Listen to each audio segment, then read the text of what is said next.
Welcome to The American Story.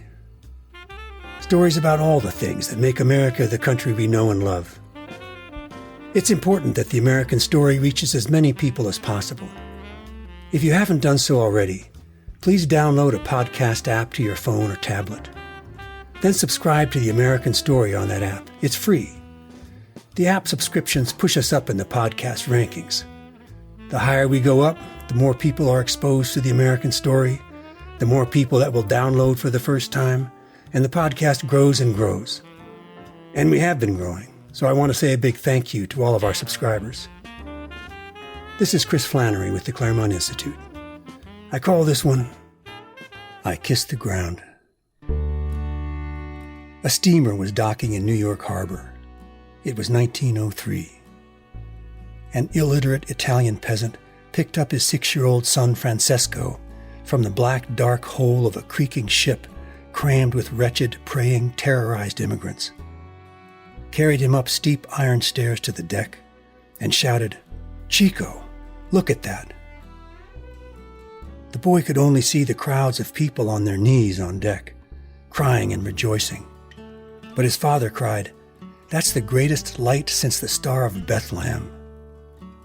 And the boy looked up and saw what he later described as a statue of a great lady, taller than a church steeple, holding a lamp over the land we were about to enter. They had just spent 13 miserable, degrading days in steerage, crossing a stormy Atlantic Ocean after leaving their home in Sicily. Now they were looking up at the Statue of Liberty. And his father said, "It's the light of freedom, Chico. Remember that. Freedom." The 6-year-old immigrant boy recalled this scene and his father's words 79 years later in a speech accepting the American Film Institute's Life Achievement Award. In the course of his life, he had made himself one of the greatest and most beloved American film directors of the 20th century, Frank Capra. After arriving in New York, the Capra family made their way by train across the continent to Los Angeles, where Francesco's older brother Benjamin was already living. Growing up in his mother's house in L.A., young Chico did all kinds of jobs. He ran errands, sold newspapers, dug ditches, pruned orange trees for 20 cents a day, and even worked as an extra in the movies. But his ambition was to excel at school, and against great family pressure to quit school and get a full-time paying job, he persisted. Eventually, he graduated from what would later become the California Institute of Technology with a chemical engineering degree. He was the only one of the 7 Capra siblings to go to college. After he had already won his second director Oscar in 1936 and his third in 1938, he took his mother to the premiere of Mr. Smith Goes to Washington. When the picture was over, she turned and asked, "When are you going to get a job, Frankie?" But he had the job of his dreams. In the decade before American entry into World War II, Capra was the most successful director in Hollywood. It was in these years that he created the classics It Happened One Night, Mr. Deeds Goes to Town, You Can't Take It With You, Mr. Smith Goes to Washington, and Meet John Doe, winning 3 Best Director Oscars in the process, among many other honors and awards.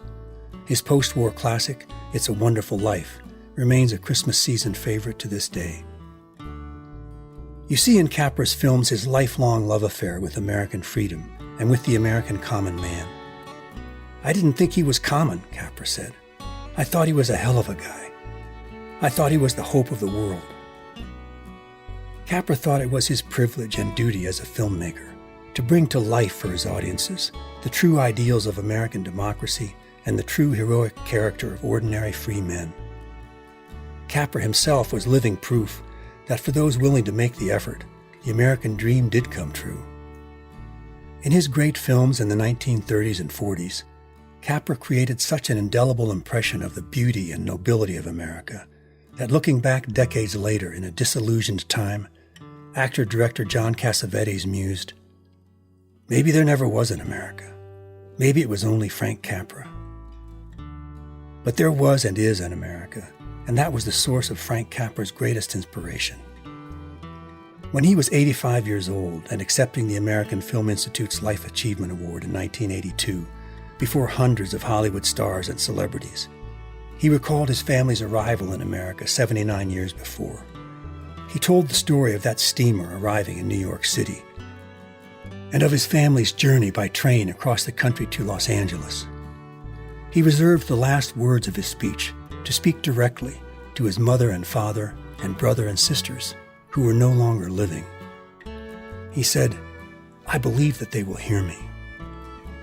Then he said to his departed father and mother and brother and sisters, "Remember the day we arrived at the Southern Pacific Station here in Los Angeles, and Papa and Mama kissed the ground? Look, the American Film Institute has given me its Life Achievement Award, and for that I am thanking them and all my friends who have come here. But for America, just for living here, I kissed the ground." Thanks for being part of the American Story. This is Chris Flannery with the Claremont Institute. If you'd like to learn more about these stories or how you might support them, please visit our website at www.theamericanstorypodcast.org. That's theamericanstorypodcast.org.